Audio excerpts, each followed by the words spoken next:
Me passa. Me so on hospital, my car so on call. Me high uncle sunlight hospital. A brand new technology about. And you be up there. What's up with the key? That one's later. Technology about one thing. The dog pump. Yes. With DocPam, you can meet your physician online via a video call for medical advice. With DocPam, you can chat via text, vocal, and even send images to your specialist in order to get medical advice. With DocPam, you can get advice from the best specialists from anywhere in the world in seconds. Go to your Play Store or your App Store and download your DocPam today. DocPam convenience. Wow, Pomodin and DocPam the Fufrabo, DocPam. Yes, get the opportunities for Fraba. Who bet me no health professional at Chatia. She doctor in your palm. JA apps from Kwa. And more Quenya. No doctor chatty phone so. Bisan wa Pomodin one seminar. Abra, she. Would the answer download DocPam and will phone so. Download DocPam for free. We so no chatting with the doctor for free. Google Play Store and App Store. Ne download DocPam. DocPam. Apomodin ne tawon sem no. Kayo e shake akra. And now on Radio Culture, GH #1 Reggae Dancehall online radio. Are you ready to hear this? Yeah, this is Fred Dread. Kente, word, sound, and power. Constantly in tune with Radio Culture Ghana. Click on the link and link. Welcome to High Touch Event Center. Planning a wedding, birthday party, corporate event, or just looking for a place to relax? We got you. We got free airport pickups for clients arriving from overseas. Our rooms are standard with all the amenities you need. Our compound can hold up to 1,500 people, and our VIP section lives up to its name. It's truly exclusive. We are located in a serene environment of the Amasaman Kaswa Road. Ask for Adade Last Stop. For bookings and inquiries, call us +233 554 065 852. We are on social media. High Touch Event Center, always a fun place.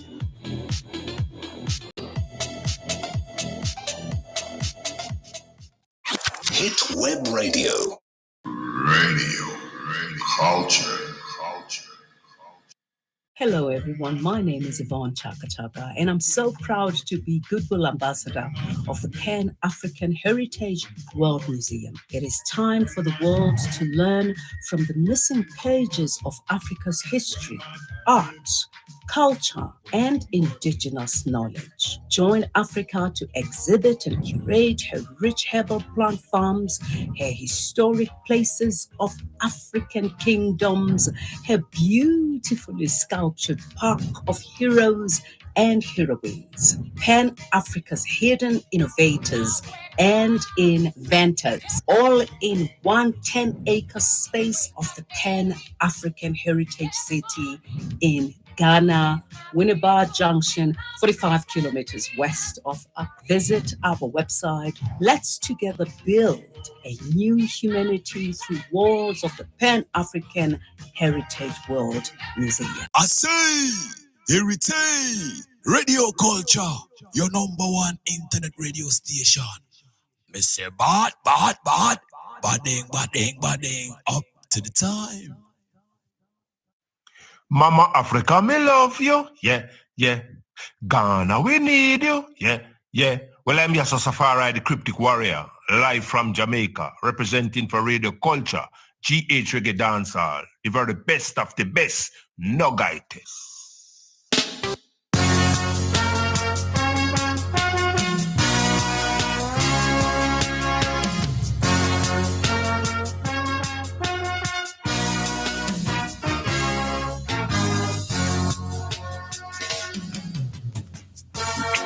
Why, whoa, 1212 radio culture, reggae reverbs, airborne right now.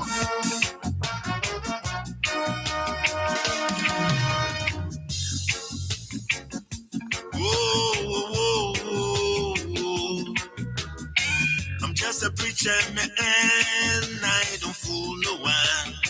Yes, indeed, it's time right now. We are about to get down with it. And I don't push no man. Guest today, Ras Caleb Appiah Levi. Never ever fail. This man. I am no prophet, I'm just a husbandman. This man. Vanity of vanity says that the preacher man read on this say. This yeah, man. Vanity of all vanities, I say all is vanity. Yes, indeed, Ras Appiah Levi is vying for the position of Musigha president. And on today's show, we're about to find out his vision for Ghana music. Not just reggae music, all of Ghana music. GH Reggae Dancehall included. Generation goes, a generation coming. A generation goes, a generation coming.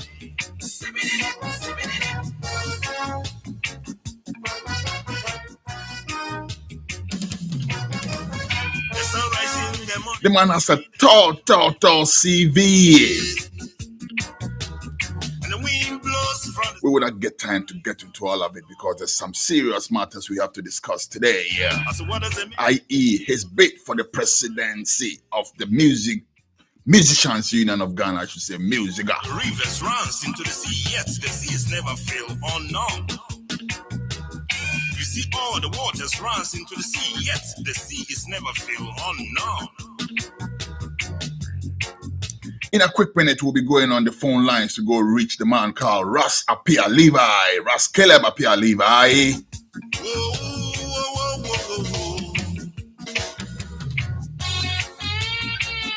If I ever saw a campaign, listen, all the politicians in Ghana have to go consult this man, brother. He knows how to campaign. Hey, Charlie. Presidency of Musigha, the man toured all the regions of Ghana. Not even playing. Ghana is calling. NDC, NPP, QQQ, CPP, all go for consultancy with Ras Appiah Levi because the man knows how to campaign. And personally, I hope the campaign yields good fruit.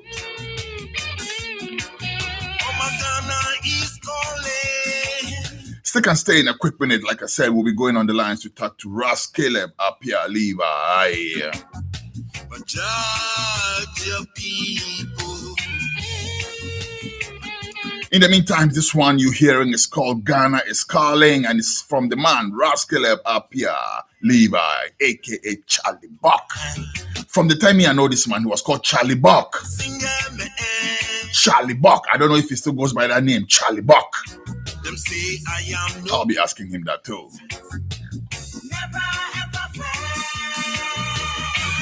All right, moment of truth. Let's go on the phone lines right now and speak with a man called Ras Caleb Appiah Levi, aka Charlie Buck. Rastafari, my brother. Yes. Yes, I am. Yeah, man. Can I still call you Charlie Buck? Charlie Buck. The C in the Charlie is the C in Caleb. Okay. And the Buck is the B in Caleb. Wow, that's complex. That is complex. That's something you have to be told about to know. It's not something you can figure out by yourself at all.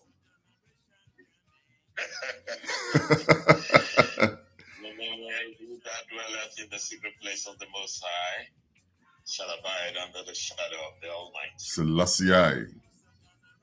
Rastafari. All right, my brother. One love. Give thanks for showing up today to speak with us. Really appreciate it.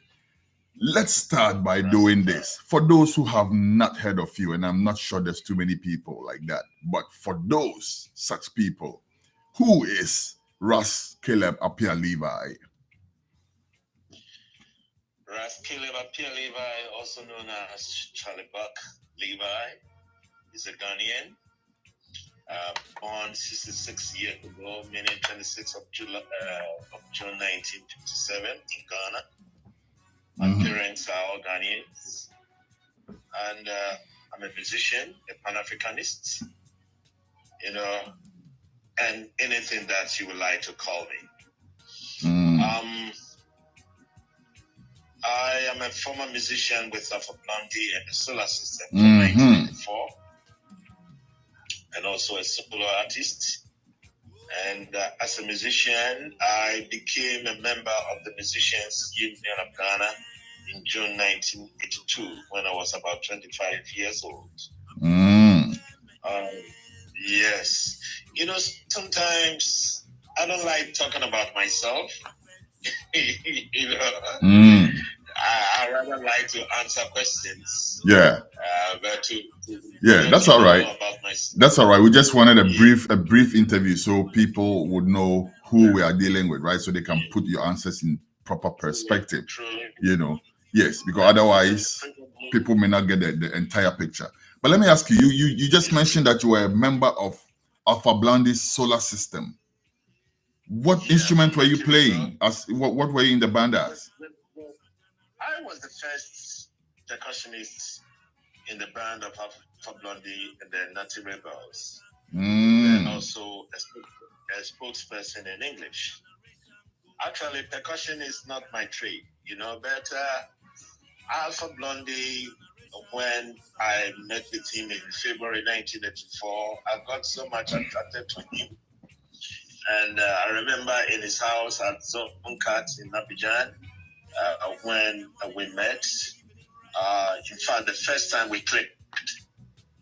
And I think he was, in the first instance, he thought even I was a member of the Classic Candles band, who had made a name for themselves, But it's not wrong because I was affiliated with the Classic Candles when it was set up in 1978, So, the drummer of Classic Candles, Mr. Jones, was my schoolmate at Emmett Electronic Institute.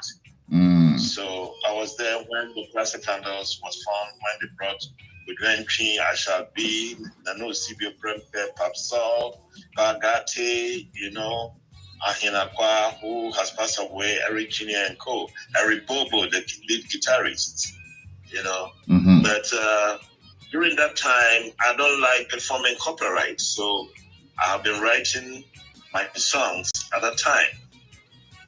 So I just heard about Alpha and I traveled to La Côte d'Ivoire in the pretense of looking for a producer. And Alpha said, well, it's very difficult to have a producer in La Côte d'Ivoire like what he went through. So what he said, why can't you join me to make yourself popular? And I said, gosh, this is a good deal, So he realized that in his band, the Natty Rebels at that time, backed by most of the musicians from the Ivorian television station, So then Ras, do the percussions. Then also, before I perform, I give you to perform 2 of your songs, to make yourself out. So that is what happened. And even though when we start the rehearsals of 2 of my songs, I think the manager of Alpha Blondie got shaking. He got shaking. He said, Fujens Kasi, may you so rest in peace. He got shaking, so I could not rehearse because by then Alpha had only 1 album. And if you let this Ghana man who just arrived, with dreadlocks, as a Rastaman Nazarite, he's going to take the fame from my artist. Interesting. They didn't tell me. They didn't tell me directly, but I was cool about it. I didn't go there to have any competition with no one, especially with somebody who who has given you a platform to showcase That's right. yourself, you know. Yeah, so I was cool. Even up to now, me and Alpha Blondie, we are cool. Later on, I can even inbox you his number, so one of these days you can. That would be fabulous. I would really, really, really love to speak with a man called Alpha Blondie. Yes. Alpha Blondie, yes, you know. I really love that guy because he made me famous. Mm-hmm. You know. So in La Côte d'Ivoire, apart from being with Alpha, I was one of the most popular solo artists at that time. Radio culture. Rabbi Spider, Ismail Isaac, and the Freketa, Serge Cassidy, and others. You know, so yeah. So I was with Alpha just to make myself popular. Mm. And it was there where I got also a big vision of my manifestation, you know. Mm-hmm. The Lord asked me, Jah asked me, if I give you the same crowd like I've given your brother Alpha, what will you do with it? Mm. And yeah, that made me go deeply and delve into a project, which I have a lot of documented projects that I know, God willing, after the Musicians Union of Ghana, our elections, where I'm standing for the presidency, I will use that kind of package to uplift the image of the union and musicians in particular. You know, so there are so many things about me. Only I have not made myself popular because you can't be popular doing things. You know, it's like David. They never even knew about David. You know, and so they say, hey, there is somebody in the house of Jesse, you know, who is there who can slaughter Goliath, you know? Mm-hmm. So, yes. Interesting. I have lived a life of not being a popular figure, you know, but the popularity is just calling me, and I don't need it. Interesting. Interesting. Service to mankind, you know? Yeah. Yes. Okay. So people, you know, like the man said, he does not too much like to talk about himself. So I'm going to help him talk about himself. All right. Yes. Ras Levi is a songwriter. He's a composer. He's an arranger, a singer, a performer, and a roots reggae artist. He's also a broadcaster, a farmer, a rural planner, and many other things. He has so many different NGOs that he's affiliated with, and he is an entrepreneur also in his own right. This man has too long a CV to mess with. So, like I said, I've rounded it up for you. Now let's get to brass tacks. Ras, you've also been the director of reggae music at the Musigha. Tell us how that came about. Thanks so much, listeners. When Joseph for Aboard took the presidency of the union in 2011, 2012, he appointed me as the director of reggae music. Prior to this, there was no such position, right? So you were basically the first, you know, to be. Yeah, I was the first. Okay.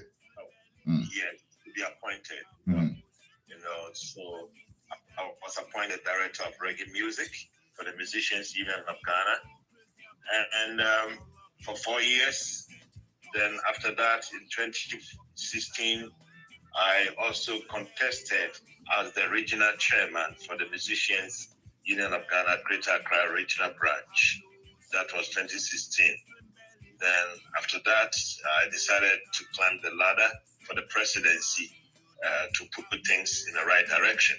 You know, so presently I'm the acting chairman for the Musicians Union of Ghana and also one of the presidential aspirants for the union, Musigha. So when you say acting chairman, the chairmanship is different from the presidency. Yes. Okay. You know, we have regional chairpersons or chairman. Yep. And the national aspect is the presidency. Okay. So now I'm going to the national. You know. Okay. So you are the original. You are also the original chairman for Greater Accra. Is that what you're referring to? Yes, please. Yeah. Okay. Yeah. Okay. Yes. All right. Okay. So Ras, Musigha, right? Let's broaden the scope a bit before we come back to your personal, pitch for the presidency. But the Musicians Union of Ghana, it is not a very sexy group like that. Let's be very honest.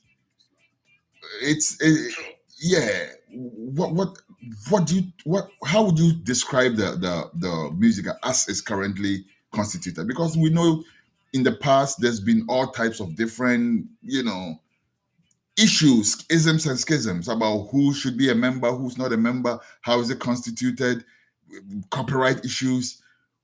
How would you say the Musigha is doing as is currently constituted? Currently, in my view, the Musicians Union of Ghana is in coma. It's in coma. It is not in the situation that people like to find themselves.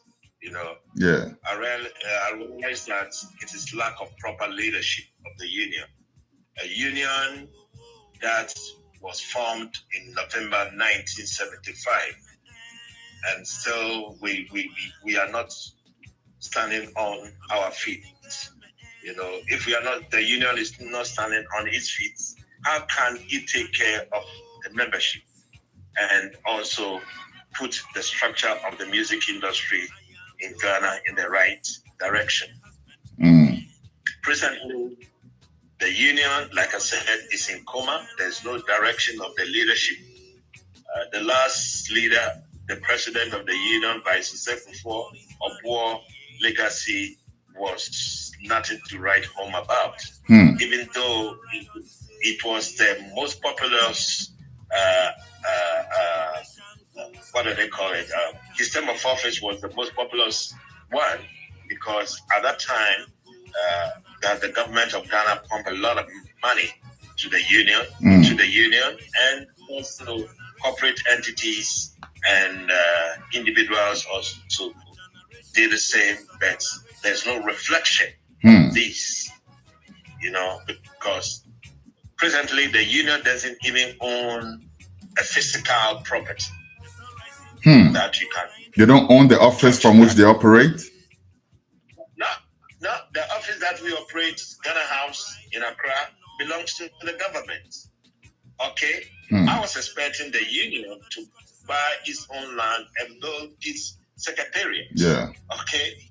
And it was a sorry sight when I went around the country about 3 weeks ago, and I couldn't find anything tangible to be proud of the union that we all belong to. It is so sad. It's so sad. I feel so sad traveling from Accra to Kumasi, from Kumasi to Sunyani, to Tamale, to Salaga, to Bolgatanga, to Wa, to Takrady, to Cape Coast, passing through Shredro, to Koforidia and Ho for 20 days.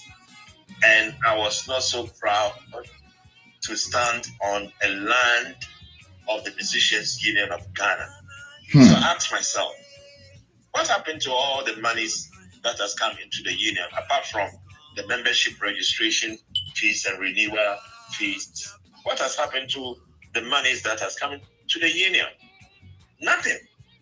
So let me ask you. Let me ask you then. Stick a pin, because I want you to continue with what you're saying. But I just want to put it in proper perspective. Apart from the money that you said the government pumped in and individuals pumped in and whatnot, how is the union funded? Do members pay fees? How is the union funded? The union depends, in the first place, on membership registration and renewal fees, which is not enough. Exactly. I don't think that's a whole lot. No, it cannot hold on. So I don't depend on that. So if you are depending on the registration and renewal fees of the members, and you are now privileged to have millions of Ghana cedis from government, millions of Ghana cedis from individuals, the first thing you have to do is to buy your land and build your structure. You understand? To take care of your membership. But nothing.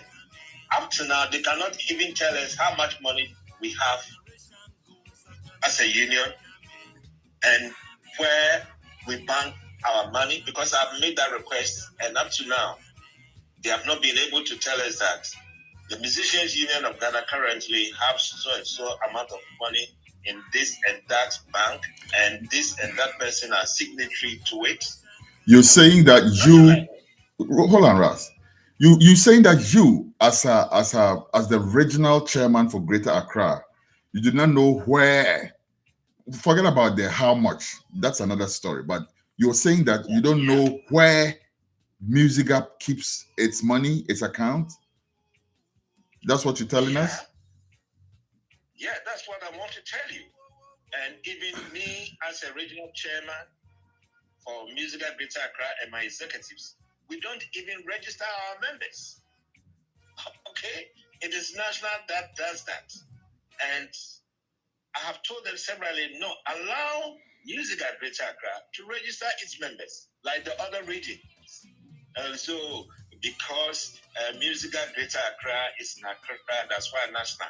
Then I said, then scrap it. Scrap it.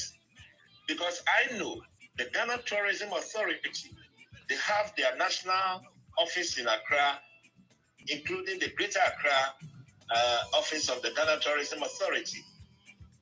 The Greater Accra Regional Branch, they do their own thing under the umbrella of the national. So why can't Musigha allow Greater Accra to register its members to keep proper data and also to keep proper financial records? Okay? I can say when I took over in 2016 August from Nana Kwekudjia, also known as TIC, there was no handing over note. Okay, not even a sheet of paper with a pencil. Nothing like that. No bank account.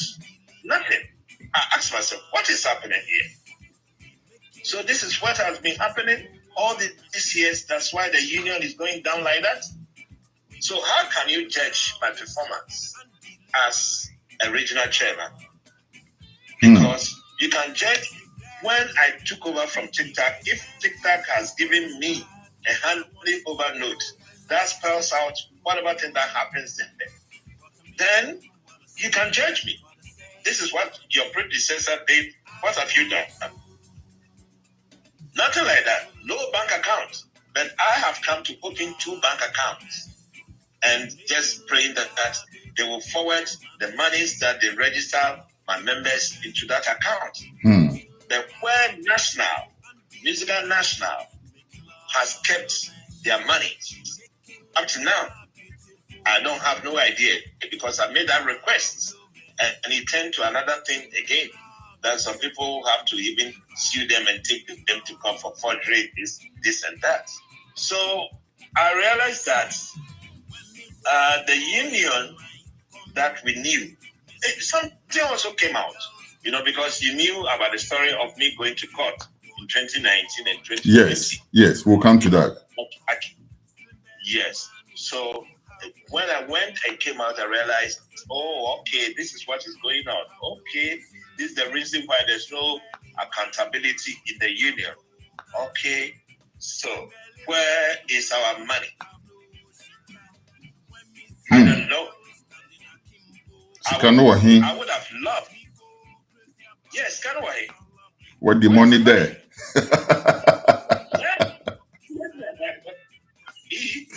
Where is the money? If the money, if I, as an executive, I don't know where our monies are or how much money we have, then the members. How much more? How much less the members? Yeah, what about the members? You understand? Even it's me, as a National Executive Council member, I don't know how much we have. How can I tell my other executives? Because the National Executive Council is composed by all the 10 regional chairpersons and 10 regional secretaries with the national executives. So at least if my regional executives don't know anything, my members don't know anything, I have to know something. You know, as a National Executive Council member, to inform my members or my executives, and we also to explain to the members that this is our financial status. We don't have money, or we have money. So Musigha is not being registered. Operated like it must be. So let me ask you, Ras. You said, you toured the whole of Ghana, right? And you talking about all these places you went, and is Musigha represented in all the regions in Ghana? Do they have at least a semblance of an office, or even if it's not a physical building, do they have like branches in the whole of Ghana? Musigha currently have branches in 10 regions, meaning the Greater Accra region, the Ashanti region, the Bono Ahafo region, Northern region, Upper East region, Upper West region, Western region, Central region, Eastern region, and the Volta region. The 10 old regions, they don't have. They are yet to get offices in the new regions. Yes. Is that what it is? When we take over, God willing, we will. The other 6 regions, we will open the regional branches. Then also going further, we'll also open the district chapters before we can have the Musigha community clubs. Like in Accra, for example, we have Dansuma. We can have Dansuma Musigha community club. Adenta, the populations there are so massive. More than populations of certain countries like Seychelles, whose population is about 98,000. And some of the suburbs here in Accra have over 100,000, 200,000. And there's a lot of musicians in those kind of locations. So currently, we are in 10 regions, but we don't have our own physical structures to call this is the building of Musigha, or this is the land of the Musicians Union of Ghana, and that wooden structure is one of our offices, or this and that. Nothing like that. Nothing. There's no planning. So how did you meet people when you went to these regions? How did you gather people, since there are no physical structures or anything like that? For example, in the Ashanti region, Musigha have a one-room office space at the Center for National Culture. It is rented, but where they will have meetings, they normally have it under the trees at the cultural center. So when I went to do my press conference and launch my manifesto this July 11th, I hired a hall of Pashi Aiden Hall. Yes, that is where I did my press conference. I have to pay money for the venue, for that. Then when I continued to Tamale, Sunyani, we had it in the Musigha office room, which is in the building of the Center for National Culture for Bono Ahafo region in Sunyani, which belongs to the government. Then from there, I continued to Tamale. We had a meeting in one of the rooms, which is meant for the, what do they call it, the Center for Natural Culture. But I didn't see, they never took me to the office room. So there is no office, okay? The same thing applies to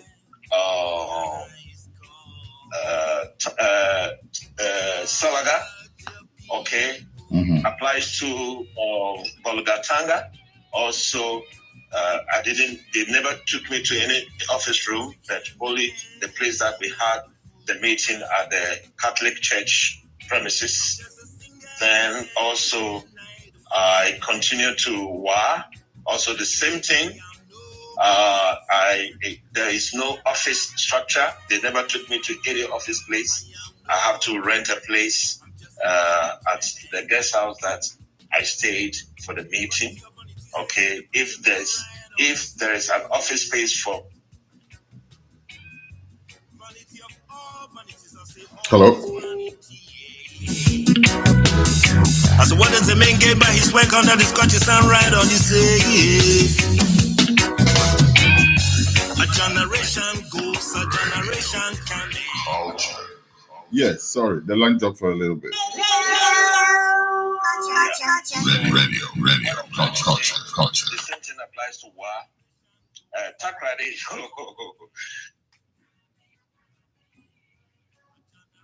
Hello. What do they call it? We had a meeting in Takrade at Melody Hotel because there's no office space. Then in Cape Coast, it is a small office space near the Chapel Square. This is not the property of the union itself. Okay. Then from there to Koforidia, also at the Center for National Culture. It's a one-room office space that was given by the Center for the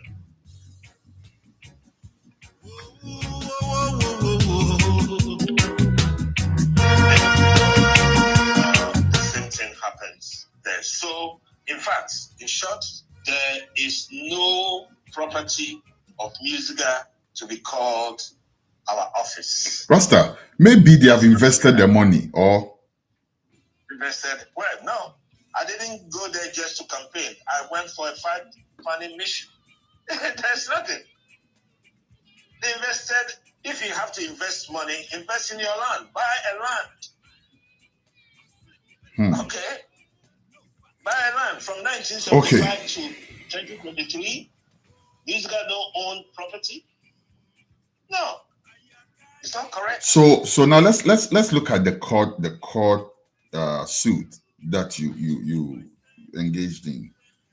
Was this related to what you just told us when you went to court, when you brought the musicians union to court? I went to court 2 times. The first time was about the voters register. Was 2019. And somewhere in October 2018, we were in Cape Coast to review and validate the Musigha Constitution. Formally, the elections, it is delegates that are being selected to convey, to converge in a venue to elect the national leadership. Then after they elect the national leadership, 6 months later, then they will also do the regional elections. But this, normally, like for example, when the elections that we had in 2011, 2012 to elect Obuo as the president was held in Tamale, and delegates from each region, 10 from each region, except Greater Accra and Ashanti region, which have about 30 delegates each, But in Cape Coast 2018, to review and validate the Constitution, we said, okay, for the next elections, it will be every card-bearing member of the Union of Good Standing can vote. And we would do the national and regional elections on the same date. Good. Because members want to vote, to have a say in the union. Yes. It was a good thing. Then, when this thing happened now, we are going for elections in 2019, June 26th. That's my birthday. Then we are going to have national elections first. And they bloated the voters register because the Musigha is the national leadership that makes the cards. So they can make cards and give to people free. Actually, fast track, the voters register came about 2,881. Okay? Then I went to the court, and when the issue went to the court, they streamed it down to 742. from 2,880. Isn't that crazy? I didn't even know there were that many musicians in Ghana. 2,000?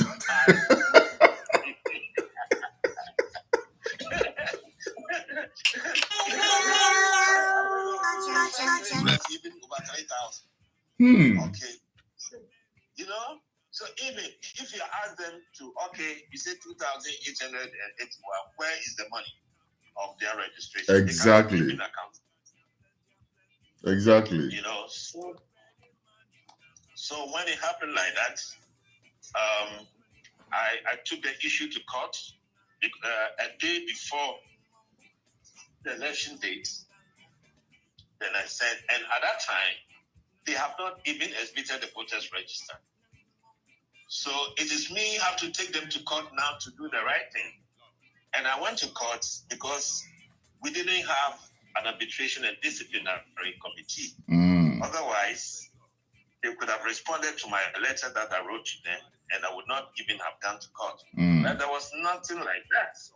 So, yes, when we went to the court, now they have to do the voters register for 742 region by region.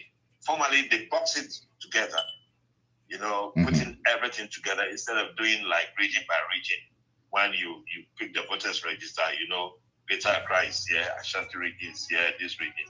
But formally, they box it together, saying that, they did it together because we are musicians and we tour. And sometimes you are in Accra and you may find yourself in Tamale, so you can vote there.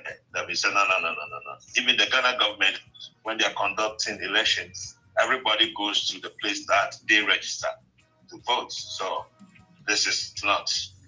So yeah, we went and they did whatever thing that they need to be done. The court asked them to do. So I withdrew the case from the court on the 4th of December 2019. After I sent the issue to court on that was on the 9th of July 2019. Then fast track, the National Executive Council had a meeting January 2020 to set up a new date for the elections for Musigha, which was slated also for June 2020. Then on May 20th, I issued another decision for the court. This time I sued them over Musigha cash. You know, I sued the former president by Susan Kufuor, versus Simons, Reverend Yosin, Mr. Jima, the treasurer, and our own brother, Daddy Bosco, who is part of them. You know, to come and account for the Musigha cash. I did so because of the elections. They instigated some of my members and one of my executives in Greater Accra that Ras Caleb Appiah Levi should come and make accounts for the union as I'm going for the presidency. Then I asked them, who have I registered to take their money? So what sort of money am I? Yeah, they run executive.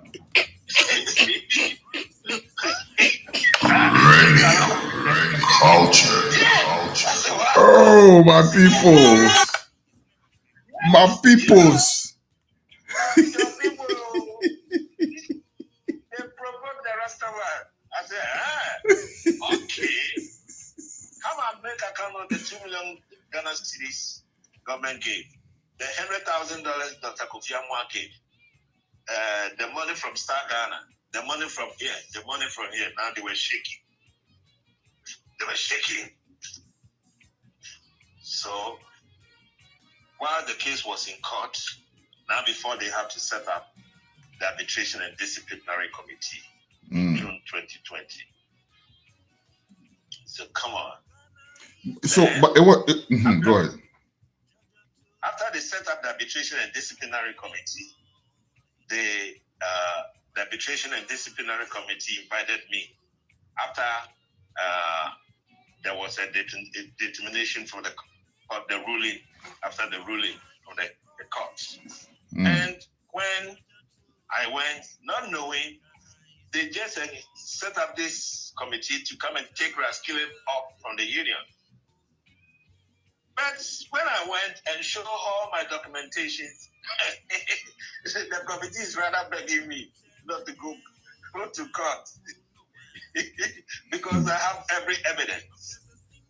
So up to now, they cannot tell us how much money the union have.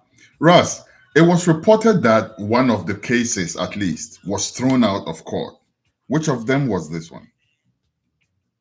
It was not thrown out of court. That statement was made by Daddy Bosco to the media. It is not the court that threw the case out. It was not thrown out. Let me see. I think I have the ruling. Okay. The ruling is about 8 pages, but I will just talk about the conclusion. Yeah. On the 8th page. You say, in conclusion, I state that the plaintiff did not breach any rule when he filed the suit. The writ of summons and the statement of claim is set aside not because the plaintiff failed to direct his grievance to the union's dispute resolution committee, which was non-existent, but set aside because the plaintiff sued in the wrong capacity. Okay, but yeah. But from what you read, it means that it was set aside. Isn't that? It was set aside. Yeah, it was set aside. You know, it was not thrown out. Okay. Well, I mean, it's Bosco as a media man. He wrote those kind of press release and released it to them. But everything from page 1 to page 8, everything that I said, I was having evidence. I was right. Okay? And when the judge said that I sued in the wrong capacity, it was another because I was having about 3 weeks ahead of me to do an appeal. And they knew that I was ready for it. So my lawyer wrote to that arbitration and disciplinary committee on that subject matter, and they invited me. And they realized that I have all the information. Why should I sue in the wrong capacity? I have been a member of the union since June 1982 as a member. I was appointed the director of reggae. I was elected as a regional chairman. And now I am a presidential aspirant. So what wrong capacity? Who can sue the union then? But that beats me because I think that, and I'm not a lawyer, so hey, don't take my word for it, but I'm assuming that any average Joe should be able to sue the union if there's something wrong going on in there. I don't know, but that's just me. Any ordinary member can sue the union when it passed through the right procedures. And I did that. Okay. All right. I sued the union was not even having arbitration and disciplinary committee, of which I wrote to them on 1st of July 2019. Okay. And there was no response from them. All right, Ras. Let's leave that there. Let's leave that there because really and truly, this interview is about your pitch to become, the president. All this was to give us a background. We don't want to spend all the time on that and then not have enough time to talk about your vision. So let's switch to what you right now. We've seen, or you've told us that Musigha is really not anything to write home about, right? But before we do that, actually, let me ask you: all these big artists that are making it on the international scene and all of that. Let's talk about a few of them: Shatta Wale, Stonebwoy, Fameye. Some of these guys who the outside world knows. Are they members of Musigha? They used to be. Most of them that Shatta used to be, and others used to be. But the union is not appealing to them. Yeah, it's not appealing. I don't blame them. I don't blame them. It's not appealing to them, so that's why they are not. But they used to be members. Shatta, when it was Bandana and all this kind of, he was a member of the union. What does the union do for its members anyway, apart from registering them and collecting? What's the worth of the registration anyhow? Back in the day, I knew that the Musigha card it held a little bit of water, because at least people who were trying to travel outside of Ghana to go perform or to do some musical duties had to show some kind of documentation. They could, add that to their filing. What does Musigha do for its members? What's the worth of a Musigha registration? Nothing. And like you said, in 1982, when I registered the union, it's the union card I used to travel to Lagos, Nigeria. By then my passport, which later on I got it in 83, was not available. So that was the card, Musigha card I used to cross the border to Togo, to Benin, to Nigeria. It was well respected. I remember at one time in Lagos, I was picked. My purse was picked, and they found my Musigha card in, and the guys brought me the card. They brought me back the purse. They took your money and brought you back the card.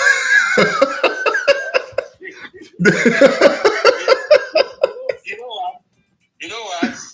Yeah. My purse was it was a leather purse, and it was full of cards and documents and that. The money itself was in my pocket. It was okay.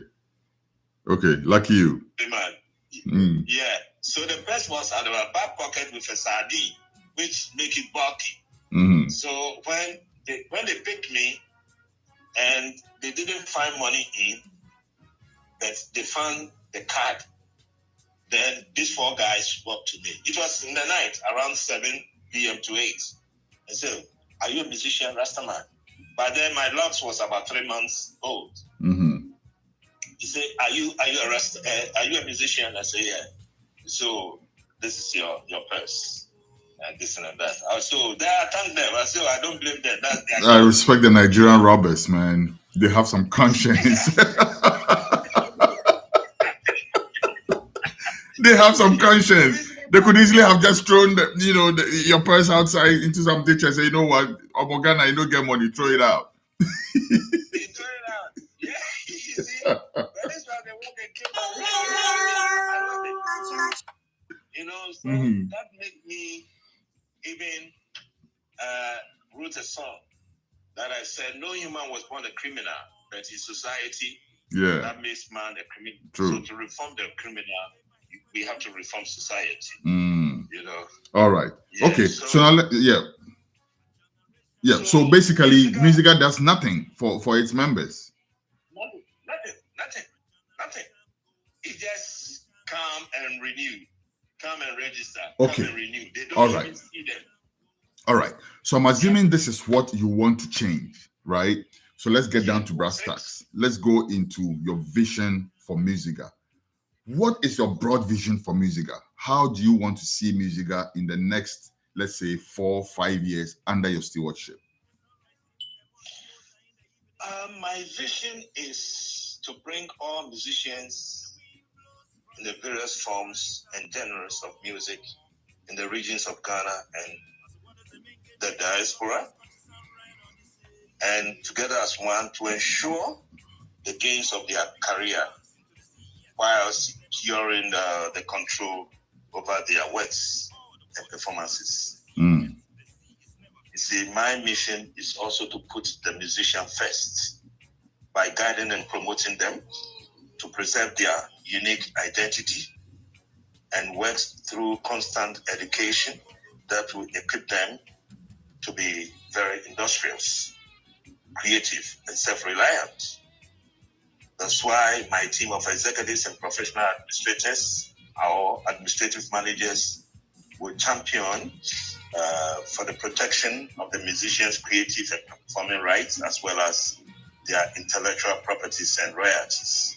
You know. Doesn't that fall under the purview of the Copyright Association of Ghana, which is a different entity? Wouldn't there be an overlap if you know, yes. or you yes? So yes. okay. For now, the copyrights and GAMRO are not doing what is supposed to be done. So the union,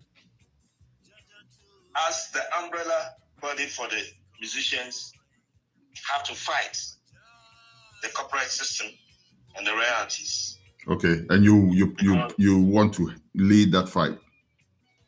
Yeah, I want to lead that fight because it's about our musicians. Okay, I hear you. It's about our. I hear you. Go on. Because then we have some target projects, and programs. You know that the union musicians or music is a multi-billion-dollar business. So we will set up a progressive team which will work together to accomplish certain things, to set up the regional bands and set up a set of musical instruments and others. The first thing, like when we take office, for example, we need to clamor to have buy lands to build our secretariats. That's why you know that, yes, we have a land. Yes, we have a place to call our secretariat. Now also to give budgets and programs, great programs for the regions. Because when you elect somebody for an office, you need to give that entity some funding. Yep. To do their work. So they have to give every regional branch a funding for their programs. And also, another thing is that the executives, they are not being paid. So, in our term of office, we will give them allowances, for them, because without no pay, corruption also comes in, because the person doesn't, they say use what you have to get what you have, and somebody will say, I'm the chairman for so and I will use my position to do so. It breeds corruption, so all these things needs to be done. And there's one thing that is dear to my heart, is about setting up a media fund. The media fund will be used to promote the works of the members. Because I know that when an artist or a musician release a song or an album, it is difficult for that person to promote the works on radio, on television, newspaper, magazine, social media, or whatever thing. So the union will set up a media fund that to pay payo to DJs. Come again? To pay payo to DJs. Not payo. It's not payo. You see. I used to work on Radio Côte d'Ivoire in 1985, and when I go on air, I take the music that I take. I love them. But I also know that when you release an album, you go to the marketing department of that media outfit and pay money, and they will give you a receipt. And they will say, okay, we will promote your work for 3 months at this cost. This is not payola. We are paying to the station or the media house. Okay. Yeah. That was a joke anyway. Come again? I said that was a joke anyway. Oh yeah, I know. The payola is there. But remember, when you give that payola to that person, or to Ras Caleb, who is the presenter on the radio, if you give the payola to me, I alone will play your music. Yes. Okay. And when I get different payola, then I'll forget about your music.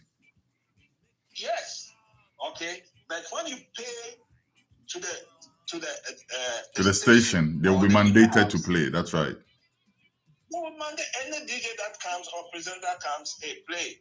These are the repertoires that you have to play from this to so and so. So that when we pay them to promote our works, we also demand them to pay us by logging our music when they play it, so that the artist also will get his or her money. It is not like that here. So it is very difficult. So this media fund is a fund solely for that. Okay? Mm-hmm. And talking about the aged musicians, in La Côte d'Ivoire, for example, the government of Côte d'Ivoire pays the aging musicians and royal chiefs, $600 US every month. When you bring it to Ghana money, it's about over 6,000 Ghana cedis. That's a lot of money. Okay. Yeah, that's a lot of money. So we will lobby government of Ghana to do same for our aging musicians. Instead of people using them, their images and their names in the sense of raising funds, aging musicians welfare fund, we bring Grand Ball Ghana Music Week to raise funds, and when they finish, they will give the person 200 Ghana cedis or 400 Ghana. It doesn't even reach 1,000 Ghana cedis, and it's gone. Sometimes they will sell some of them their musical instruments. I've seen they sold guitar of Rama Bedu and others, Jacko Nimo and others, that's not proper. That's their properties. You don't need to do what? To sell those things to make money. Whilst up to now, the aged musician is so... Instead of selling them, some of these things can actually be put in a museum. I mean, somebody like Ejako Nimo, his guitar should be a tourist attraction, right? That's it. Yes, you could have a museum where Rama Bedu's maybe her first vinyl, or some type of costume that she used to wear to perform. Some of these things could be kept. Instead of selling it, you're selling it for somebody else to go and play and atiti drums. No, I'm not sure what's going on there. But that's it. They came and sold the artists, and the people are dead. Even listen, Ejako Nimo is still alive. Yes. Since the first term of office of Obuo, if you go to the musical office, I don't know whether they still display it, but you will see they wanted to build a library, for Ejako Nimo, and still it is on the banner. It is not in the physical. The former president came for 2 terms and is gone, and up to now, Ejako Nimo is still alive, and nothing like that has been done for him. So musical money is not Ras Caleb Appiah Levi's money. You understand? Yes. It's okay. Not an individual. So when it comes, it to be used to do whatever thing. And when we start doing it, you see the monies that will come. You say, wow, this is the thing that we want to see. But for monies that has come into the union, and up to now, we own no physical properties. Then all right. Happening. All right, Ras. Let's go for a short little break, LPM break. It's not going to be very long. And also, ideally, this would have marked the end of the show, but being as we haven't even scratched the surface of what we really want to do, I've craved the indulgence of my producer, and we are going to go into a second hour, or at least part of the second hour, with this interview. So please stick and stay with us. And I also want to say that for those of you who are attempting to listen to us on Modern Ghana, that link is down right now. We do apologize. Our link on modernghana.com is down right now. So if you are trying to listen to us on that platform, please switch to one of the other 7 platforms. Or you can also watch us live on YouTube right now. Right up to the north. One more time, our link on Modern Ghana is not functional. It is down as we speak. We have sent Modern Ghana a message, and hopefully that should be fixed very soon, because a lot of people use that conduit. But in the meantime, you can switch to one of the 7 other platforms where you can catch radio culture. Or you can just watch us live on YouTube. We are live on YouTube right now. This show is supported by DocPam, the app. You want face-to-face video conferencing with your medical professional, you go to the App Store and download DocPam, spelled DOKPAM. Work with foam, second year chow, unim dia opesa ye, when your champon be what posaudi guso. But after that, no, you have to still seek medical attention. You can straight away call your doctor and say, Doctor, minya dian from Sisei. Maybe the doctor will tell you, say, a champon now, you're okay, into the kofina kwa jua home. Or maybe the doctor will tell you, say, you know what, come through and let me check you. You have a medical condition, which means that from time to time you need medical advice. DocPam, the app, is your savior. We are also supported by Fruit Twist. Fruit Twist, natural juices, ginger and pineapple. Hey, that drink, it be brutal. But there's also the pure pineapple one where there's no ginger. For those of you who they fear say it go burn your throat. Me, I prefer the ginger one. It be seriously. I'm just a singer, man. I don't push no man. Them say I am no prophet. Never ever fail. We are also supported by High Touch Event Center. High Touch Event Center. If you want to have an event which can host up to 1,500 people, get in touch with them. High Touch Event Center. As what is the main game by his work under the Scotch sound right on his sleeve. And also by the Pan-African Heritage World Museum. Pan-African Heritage World Museum. This is a project that I entreat everybody to go to their website and go check out what is going on. It is next level. The Pan-African Heritage World Museum is a project where the erudite Professor Kojo Yanka is heading. And what they're doing is that they are building a village to house all the cultures of Africa. That is next level. It's in the process. It's in progress. And they need your support. Go to the website and register to be a member and give your little donation that you can to help get this fantastic dream off the ground properly.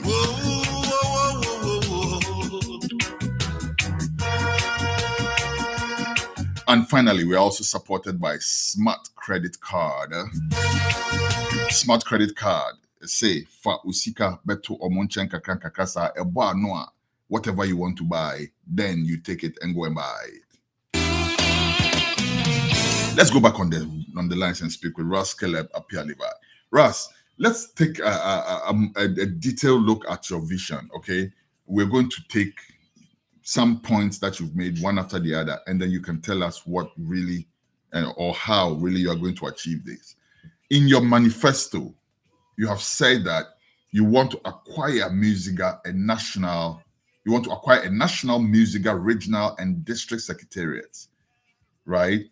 And clamor for venues, which will also consist of a live rehearsal and recording studios, radio and television networks, newspaper and magazine publishing. I think you've done that already. So let's move on.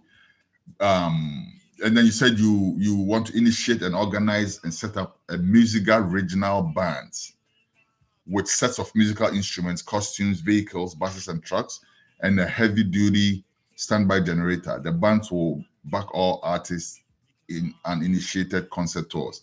And how many person will throw a little bit of light, Mami? You explain that a bit for us. Yes. You know, I'm an artist. Yes. And as an artist, I need to have a band, okay, as a backup band of instrumentalists and set of equipment to perform with instead of miming. Okay, so we realize that most of our members, some of them are singers, performers. Yeah. And some of them are instrumentalists. True. And they don't have no band unless they join a band. You know, so the thing is this: if we have members who are instrumentalists, if we have members who are singers, then we need to have a set of musical equipment. Okay, a set of musical equipment that me as a member, a solo artist in the union, I know that when I'm going to have a show, I know the union have a band that I'll let the promoters rent the band to back me for my tours. Okay, to make money for myself and also the union itself. So it will be appropriate for us to have that kind of musical equipment, okay, with the what do they call it, musical equipment with the bass. The basses will take the members or the musicians. Then the track is the one that carries the musical equipment. Then we need a heavy duty standby generator, because there are some places the power of the electricity there is not so great. You know, I remember in March 1989, 18th March, I was the artist who opened the show for Jimmy Cliff and the Wonders Band at the Accra Sports Stadium, backed by Bibiba Band, who are rented back. And whilst we were performing, the light went off. The stadium light went off. So they have to use the heavy duty standby generator to power the stage. Okay. Yes. So that having that one, it will not cause any problem. But the band also, when you set up a band, you need to have a management team to do what?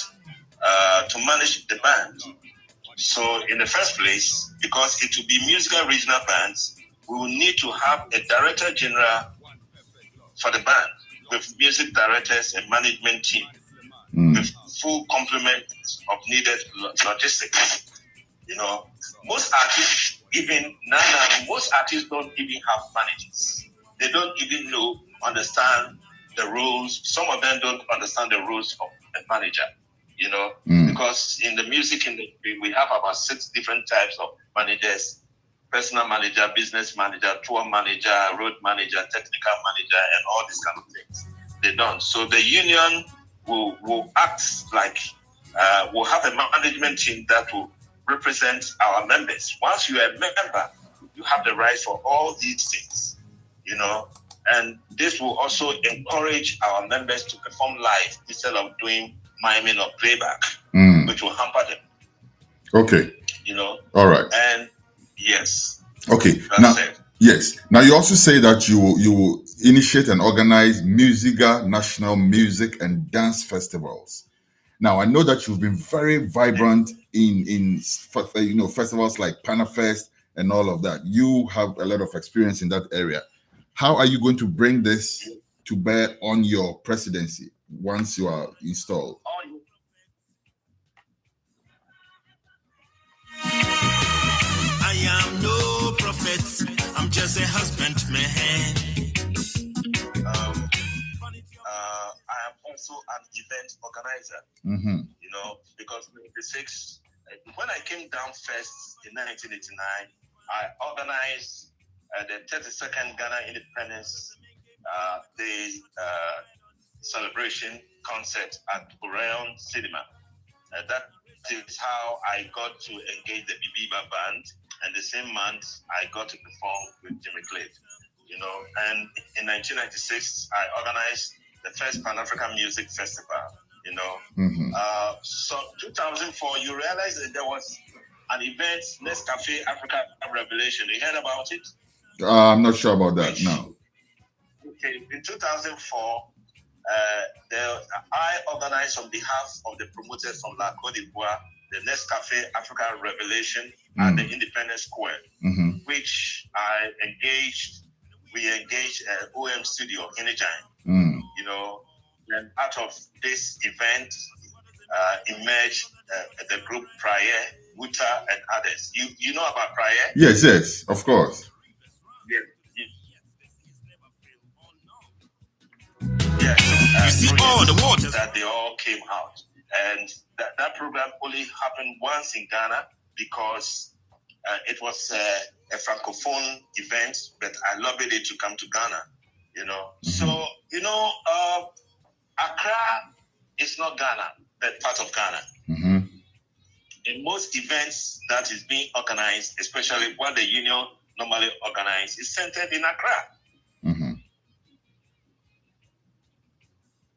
Members of the union in Greater Accra even don't have opportunity to perform. So I say, come on, everybody works every day. Why can't the musician work every day? So we will organize this kind of music festivals in the regions and the districts, because when events like that happens, business also prop up.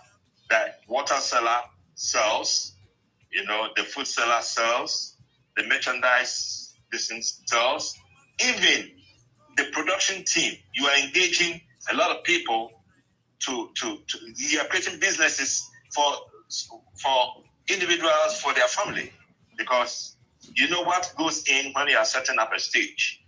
You know what goes in when you are fixing equipment. It's not one person, it's a team of people. And all these people, we are creating jobs for them, apart from creating jobs for the musician.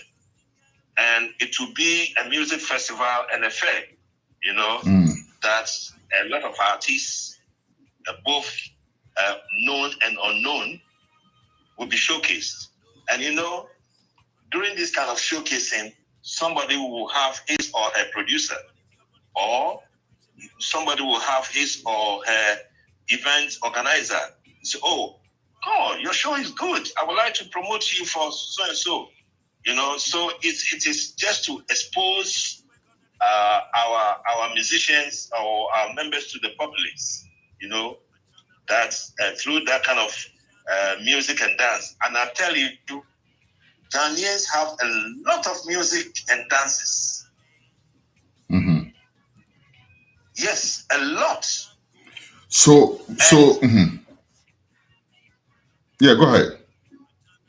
Yes, and if this thing is showcased and packaged, it generates a lot of resources apart from showcasing the identity of the country or the nation. Okay. So. All right. So my question was going to be that before. Mm-hmm. Hello. Come again? Yeah. Well, I was going to ask you that all these things that you are mentioning, we're speaking against the backdrop that the Musigha has no money, as you said, and also there's no set avenue for revenue yet. Where are you going to find the money to do all of these things? During your boss time, where did all the money came from? I'll have to ask him that. Where did all this money came from? Money came from thinking that they would do the things, and the money was swallowed. You understand?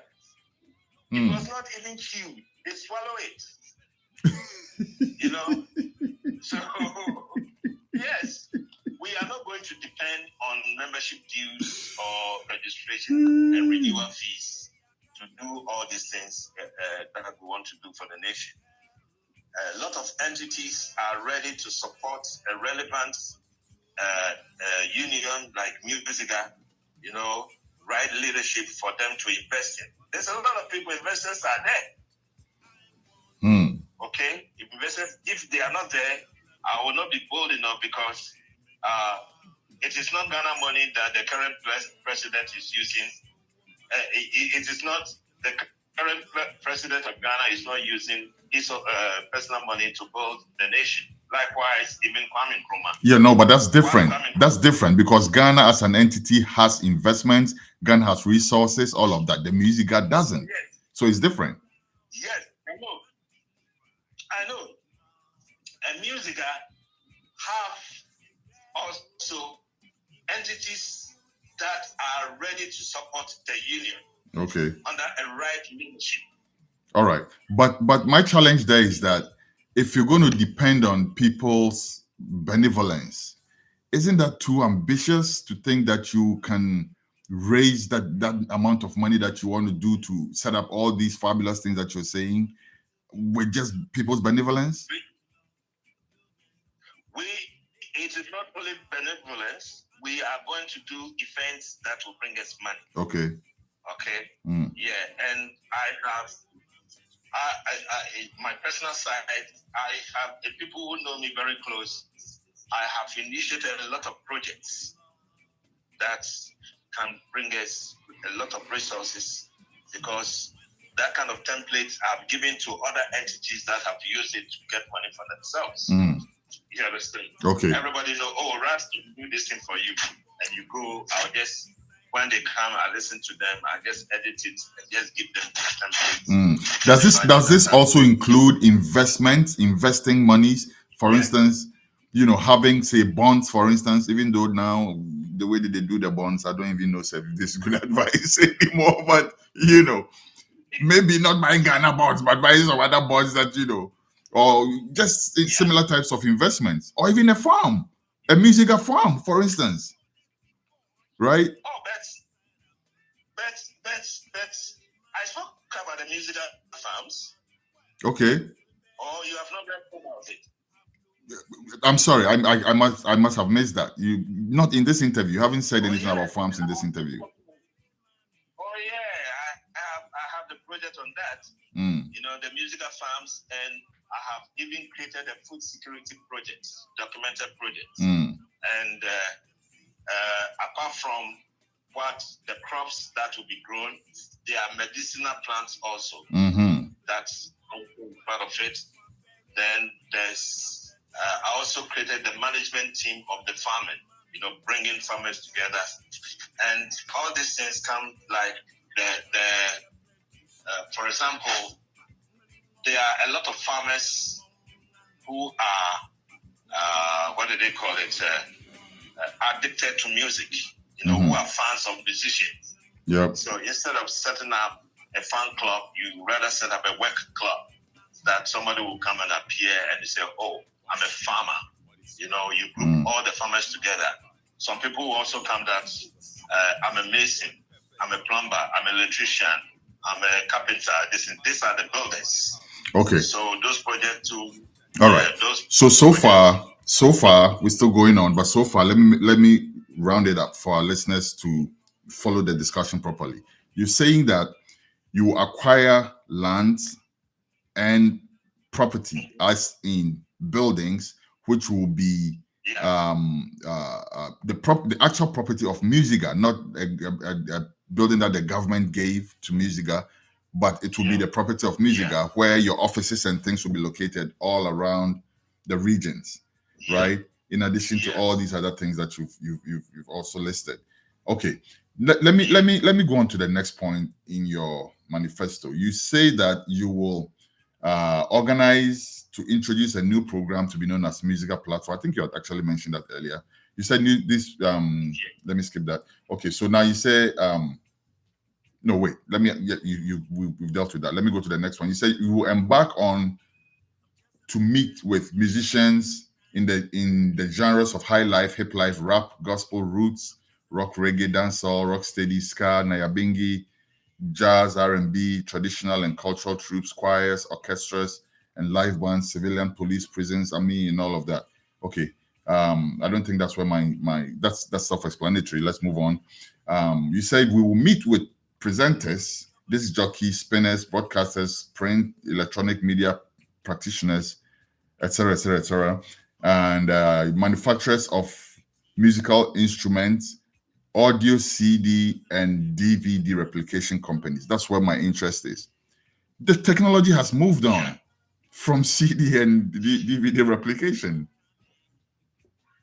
Yes. Which is also a big challenge, because now people are finding it hard to sell their music. These days, people sell their music on social media for the most part, right? Oh yes, but don't forget that some people living in the villages are still using CDs. You understand? CD cassette. I still have them. I have my CD player here. I have my cassette player here. I have a lot of cassettes. Well, I have a CD player in my car. Yes. Even though I also have an HDD, right? And then it's easier for me to use the HDD than the CD player. Yes. Sometimes things goes and fade away and come back again. You know that? Yeah, sometimes. Sometimes, when like we have a tunabu, the tunabu. Yeah, the hanging. With the mouth like a gun. We have the fuller one. You see the type of black sheriff. Yeah. It's the style of. Yeah. And the Tokyo Joe, of those days, Tokyo Joe came back, with a different name. You see what I mean? So right now Sakura has become normal. Okay, that said though, let's really deal with that issue. Apart from the music, the DVD, CD, platform, how are you going to help revolutionize how we release our music in Ghana? Using digital platforms, which is the more the thing of the day. Because we're not just talking about people in the village, we're talking about everybody else. Everybody else. For example, we have this Uprise Music, which I introduced the company to Musigha nationwide. And Uprise Music puts the music like my own on digital platforms. Okay, yeah, and digital stores, about 150 digital stores around the world. And these are the foremost thing. Yes, apart from the CD, cassette, and this and that, the digital platform is the norm these days. So we're going to sit down and expand it in a way that it should be done. Yes. So that means you're going to bring in private partnership, because Uprise Music is a private entity, isn't it? Yeah, it's private. It's private, and I'm one of the consultants for Uprise. Okay. Yeah, I'm one of the consultants because. But isn't this something the Musigha can actually do by itself? Isn't this something that? And I'm not saying that bringing in private partnership is not a good thing. It definitely is. But I'm saying for something like that, right? There could be issues with a private company being in charge of releasing all of Ghana musicians' music, right? Because some people may have their own preferences, all of that. Isn't this something Musigha can do by itself, i.e. set up a desk that is going to oversee how our members' music are put on digital platforms worldwide? It's not hard at all. Yes, it could be. It could be. We will set up a desk for that. That one is dear to my heart. Okay. It's dear to my heart that sort of platform will be managed by the union. Okay. Okay. Yes, will be managed by the union. All right. Now, the other thing that you mentioned that I'm very interested in is let's call it pensions, right? For aging and retiring musicians. That is a big one. And that is something that we really, really, really need to take care of, because our musicians grow old and they become beggars, for want of a better word. Charlie, big time artists that were, tough back in the day, they grow old, and then all of a sudden you see them being subject for appeal for funds and stuff like that. That's not good at all. It doesn't paint a good picture for young upcoming artists, right? And then people don't see a future in that industry. Go in detail for us, please, and please be brief, because I still have a few things to cover with you. But in a brief sense, tell us what your actual vision is for that area? How are we going to make sure that we make artists not dependent on charity once they are old, right? But have some sort of a pension, if we can call it that, once they retire, once they grow old and not be able to hold a mic or strum a string anymore? Yeah. Apart from me talking about lobbying government of Ghana to pay stipulated amount of money to aging and depressed musicians through their respective bank accounts to support their daily needs, Musigha itself will have a welfare fund. Mm-hmm. Apart from the immediate fund, there will be a welfare fund. That welfare fund is meant for both the young and the old. It's not only for the old, and we will, the things that you spoke about, the investment will be made into that, for their pensions. Mm-hmm. To me, the musician, once you have your voice, unless you're an instrumentalist, that you are no more capable of using your hands to play your instruments, but some do. You see, Ebotela is still performing. Yes. With his band. Vigorously. Yeah, he's in his 80s, Yep, he's sharp as a knife, that guy. Yes. So that one, it is going to the media, the welfare fund that will be there will be used to channel money into their pensions. Apart from that, we will lobby government for that. Okay, now that's where my issue is: lobbying government to pay aging musicians. Is it very practical like that? Because first of all, maybe you would say that. Let me. Well, you say it's happening in Cote d'Ivoire. Yeah.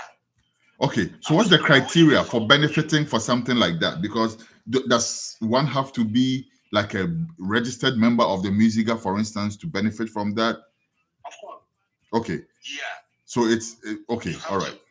And if we identify an old musician who is not even a member of the union, because the agent, if you are over 60, you don't pay no dues, but they give you a card, So we will identify all the old musicians who are not even members, but they are musicians, and let them also benefit from that, and give them the union card, to benefit from it. Yes, it is not, you are old, but you are not a member of the union, so we are not going. No, it's not going to be like that. Now, it's not going to be everything that you have said is supposed to engender some type of confidence in the Musigha once you become president, right? And therefore make it more attractive for people to join. But let me still ask you, what are you going to do to make Musigha attractive to musicians? Because right now, it's nothing to write home about. For example, I spoke about the Musigha website. The website to be created with membership database region by region in alphabetical order. Recently, when you go to the Musigha website, even some cemeteries now are even more appealing. Cemeteries like East Legon and all this kind of things, it's appealing. So people say, when I die, go and bury me here. It's appealing. When you go to the Musigha website, it's like a dead forest. You find nothing. Musigha website would be the gateway for musicians to the world. Okay. Now, when in our time in office, the website of Musigha, when you go there, you open. It opens and it will show you Musigha region by region. Now, when you go to Greater Accra and you click on Greater Accra, and okay, Jah Beloved, is in Greater Accra. So we just go to the J column, Jah Beloved. Okay, Jah Beloved. You click, it opens.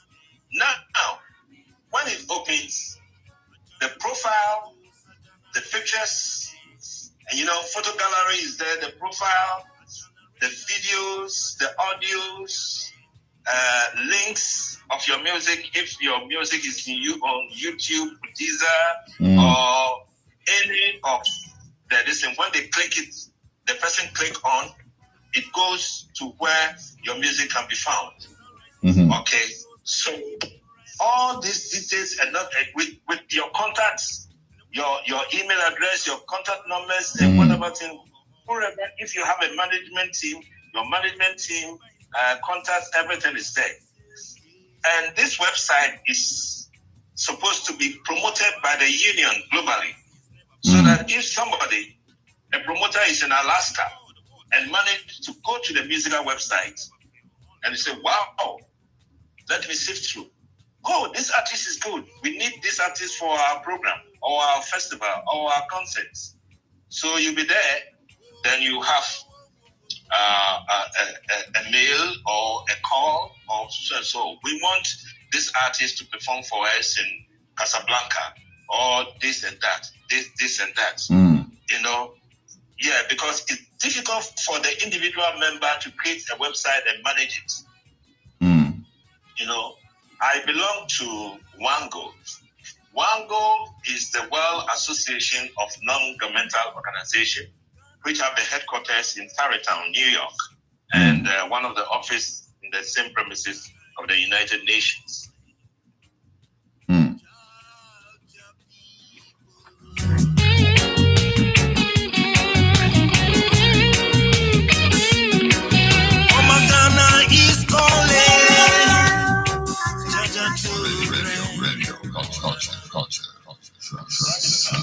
Yep. Yeah, can you hear me? Yeah, I can hear you. Came in, so you dropped for a little bit, but yeah, we can hear you now. Yes. So with such a template, when you go to the website, it is the world that is there. You as a member self, when you click and open your page, you feel good that, oh, wow, the union is picking me up and is marketing me worldwide. The only thing that I have to depend on is to uplift my act. Okay. To be recognized, and I've done that. So and I'm assuming that you will also make an appeal for musicians to come back home, so to speak, because most musicians have been prodigal for a long time because utifina se come diwa so we be fifi akwa kushi baby akwa chena she nifie Most of the musicians want to come back home. I've got the Kwame Bidiako, he's in Chicago. He wants to come back home. I know Sibio Premper, you know him. Denmark, Pap Saul.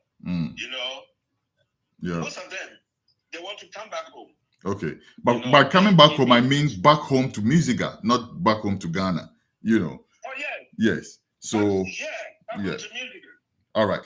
That's a nice segue to my next question. Because I'm going to ask you, what about Ghanaian musicians domiciled abroad? Like myself, I don't live in Ghana at the moment. Can I be a member of Musigha? And if so, how are you going to rally artists like that? There's a whole lot of Ghanaian artists that don't live in Ghana right now. If you are a friend of me on Facebook, you realize that 4 years ago, I made a roll call on Facebook of Ghanaian musicians living abroad, of which I got about 120 people on that list. Imagine.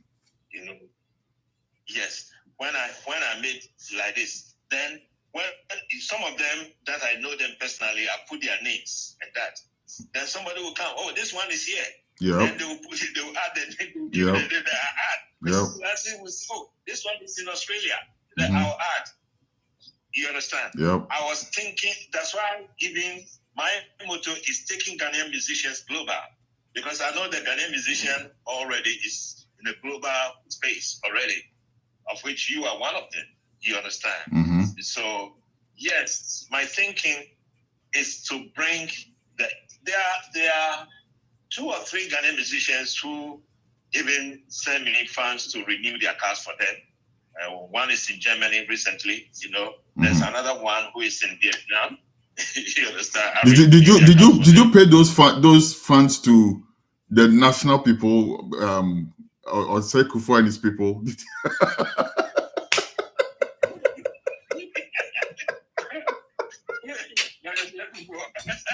The same people that are now accounting for the money. Yes. They want to be relevant in the union. So most of them, why am I renewing my cars? I'm waiting for you to come first. Yeah. A lot of people are waiting for Ras Caleb Appiah Levi to come so that they will come on board. They are ready. Some of them are even pledging musical equipment. Okay. So all these artists will still benefit from everything that you've mentioned, I assume. But most of what you've said are things that are going to be done in Ghana, right? Like the bands and the regional, the regional bands and the secretariat buildings and the buses and all of that. For those abroad, they're not going to be direct beneficiaries of these things. What do you have up your sleeve for them? Yes. Musigha is a member of the International Federation of Musicians, headquarters in France.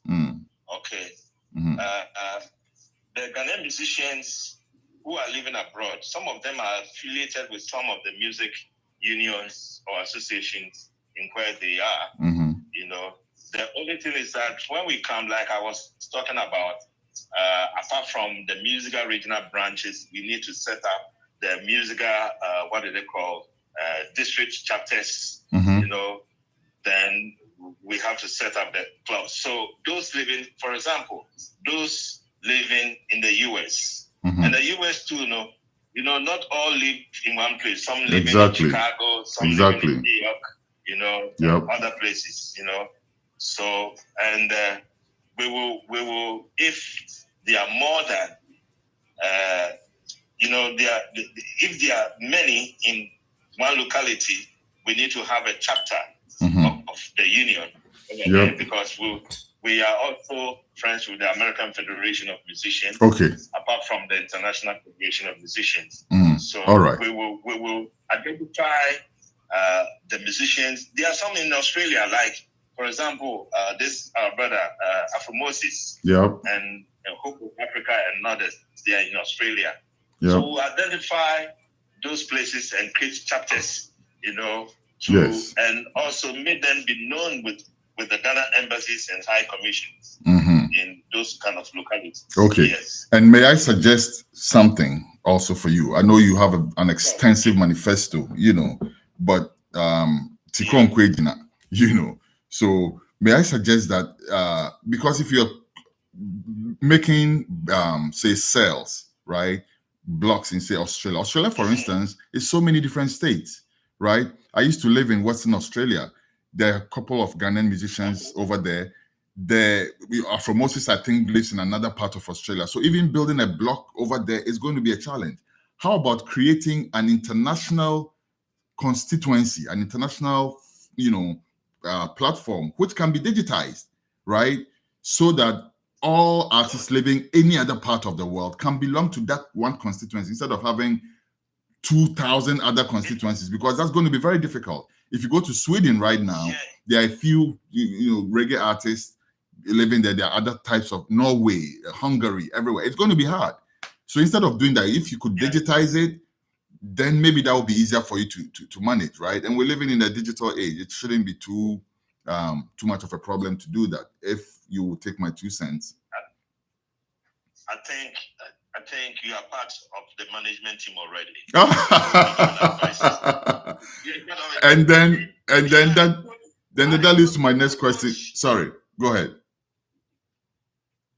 I'm poaching people who have ideas that can be tapped in, to make the work for the union easier. And that makes you more of a leader than any other thing that you've said, right? Because if you are going to manage a problematic platform like the Musigha, you need a team. You can't do it by yourself. You definitely need a team.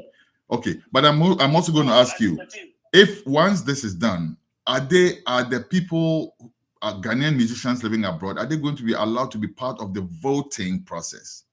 Because if they are members and they are paying dues and everything, they have to have a voice in who becomes the leader and all other matters.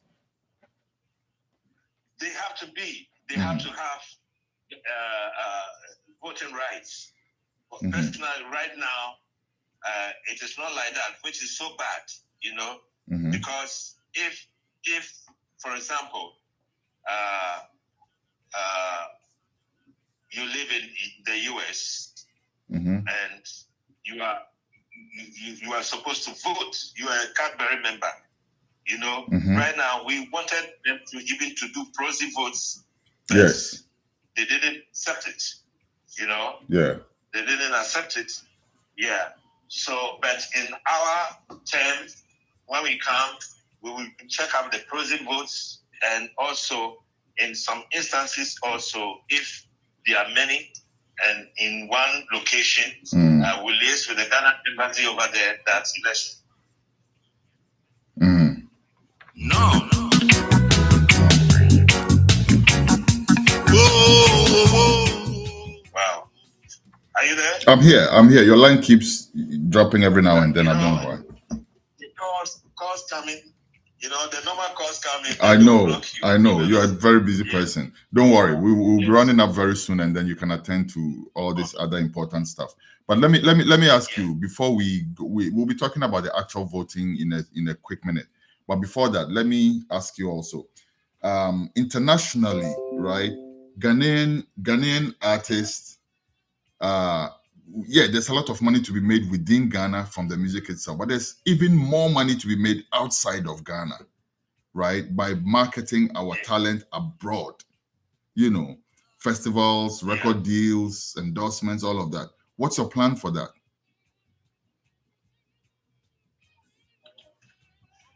Come in with that question. So I'm asking, there's more money to be made outside of Ghana than there is within Ghana, right? How are you going to, what's your plan for promoting Ghanaian artists internationally, as we would say, you know, or outside of Ghana, you know? What's the big plan for that? Oh, there's plan for that because of what I was talking about, the international links, you know. We'll meet with the cultural attaches of various embassies and high commissions and consulates in Ghana to move the plans for the Musicians Union of Ghana and its members in particular. You know, so we will organize tours abroad to mobilize Ghanaian musicians from Ghana who resides and work over there, and also participate in yearly music and dance festivals involving Ghanaian musicians to showcase their music and dance and culture.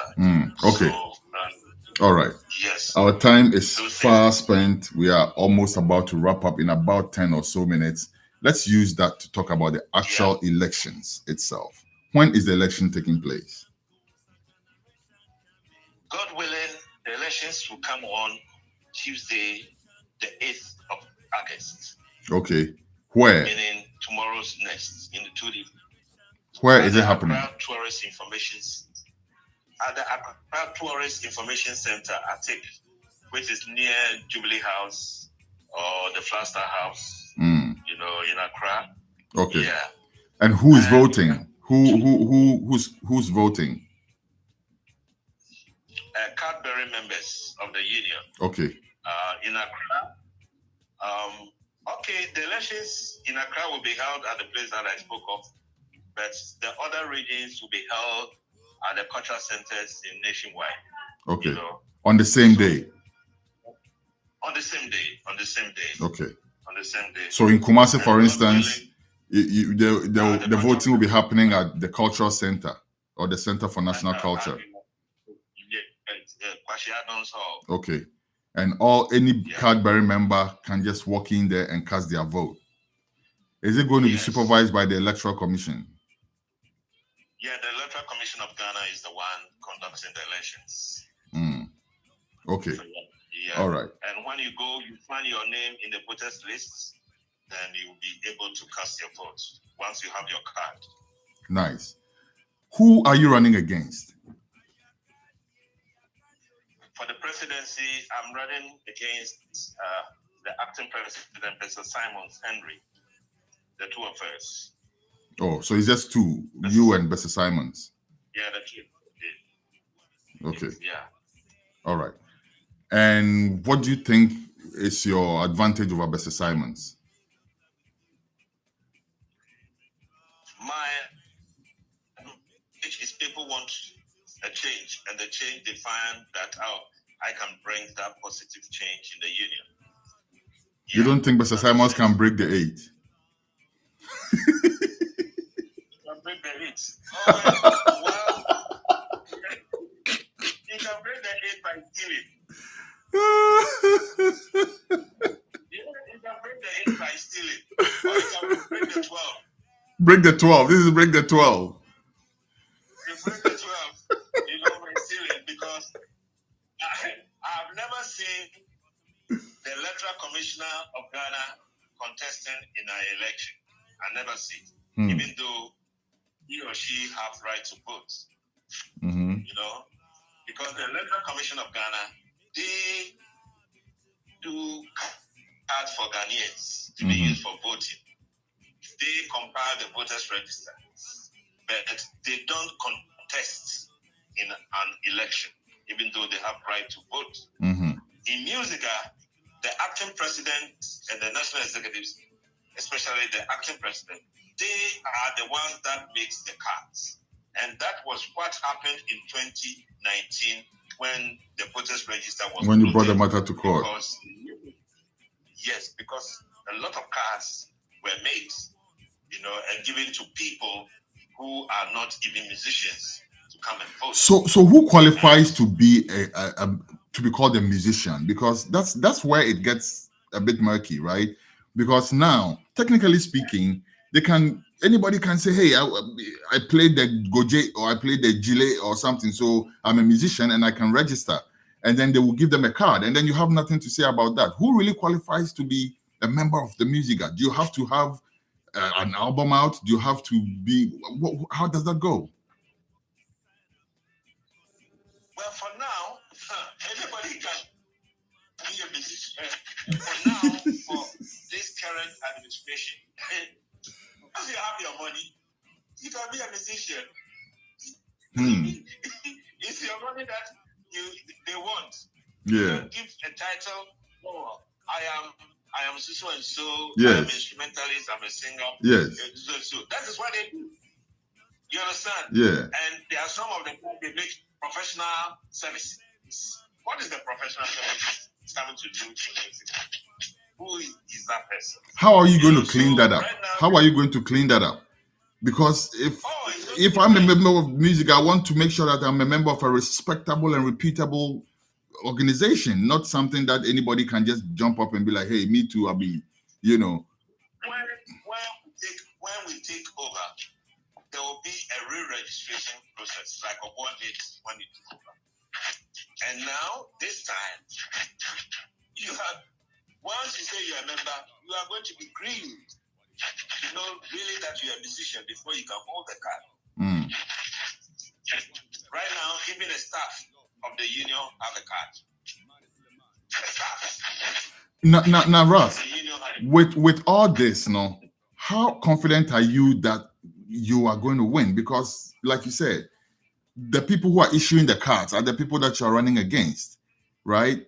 They probably could, let me just say could, print lots of cards and give them to any people to just show up and come and vote. Do you have confidence in the process?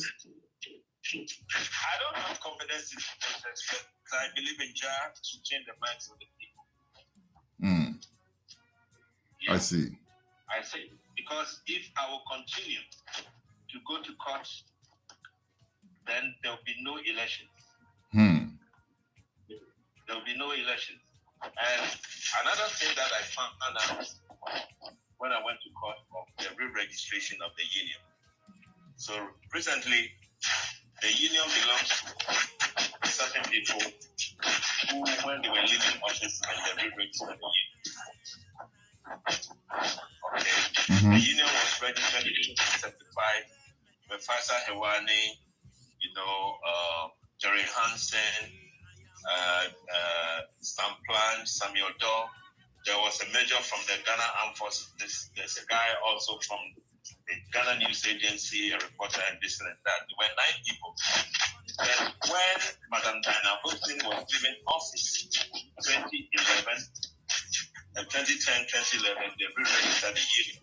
So currently, the union belongs to Diana Hussein, Baby Grace, A.K. Kabobo, Nadru, Judy Lomote, Professor Simons Henry, Vice Secretary, Fifi Kane Jakwa, the former administrator who passed away, and the big group. That is what they are passing the baton to the other. And I see. If I didn't go to the courts, we would have thought that the union registration is the same people in 1975 and that. So that is why they are keeping everything to make things happen. And for the members to see the truth, that's why patiently I traveled to the 9 regions for 20 days to reveal the things for them. Okay. See, All right, Ras. Thank you very, very, very, very much. We would definitely invite you back after the elections, hopefully as the new president of Musigha, and then we'll have another talk with you. And the other question that I was not able to ask, we will save them for then. But before we go, just take 1 quick minute to tell us your last words before we bow out. My last words is to the musicians who are credible to vote. Comrades, Musigha is in a state of collapsing. And the only person who can liberate the union is your servant, Ras Caleb Appiah Levi. Everything that I've said, everything that I've written, is what I meant the Lord want me to do. I am not here as a Rasta man or as a human being to come and pay lip services of things that cannot be done. So on Tuesday, the 8th of August, go to your polling stations in your regions to vote for Ras Caleb Appiah Levi. Some people will say, oh, they have given you money and that and that. Whoever gives you money, you merit that money. Take that money, chop that money, that will be done to you, but vote right and vote number 1 for Ras Caleb. Tomorrow, Monday, the 7th of August, I'll be having a press conference at the Accra Tourist Information Center, the same venue the elections will be held in Accra, from 10 a.m. to 1 p.m. to talk about the reasons why I went to court and also to introduce to them, you and others, about my manifesto. But on Tuesday, wherever you find yourself in Ghana and you're a musician who is eligible to vote, go and vote for number 1, Ras Caleb Appiah Levi, your humble servant. As so the man said, go vote number 1 for Ras Caleb Appiah Levi. Thank you very much, Ras. And like I said, we hope to speak with you soon after the elections. And we wish you all the very best. And also for Ghana music, just for Ghana music, because Ghana music has such potential, but it needs to be harnessed properly. Thank you very much, Ras Appiah Levi. We leave you in the good hands of Appiah Levi with this track called Ghana is Calling. One love every time. Radio Culture.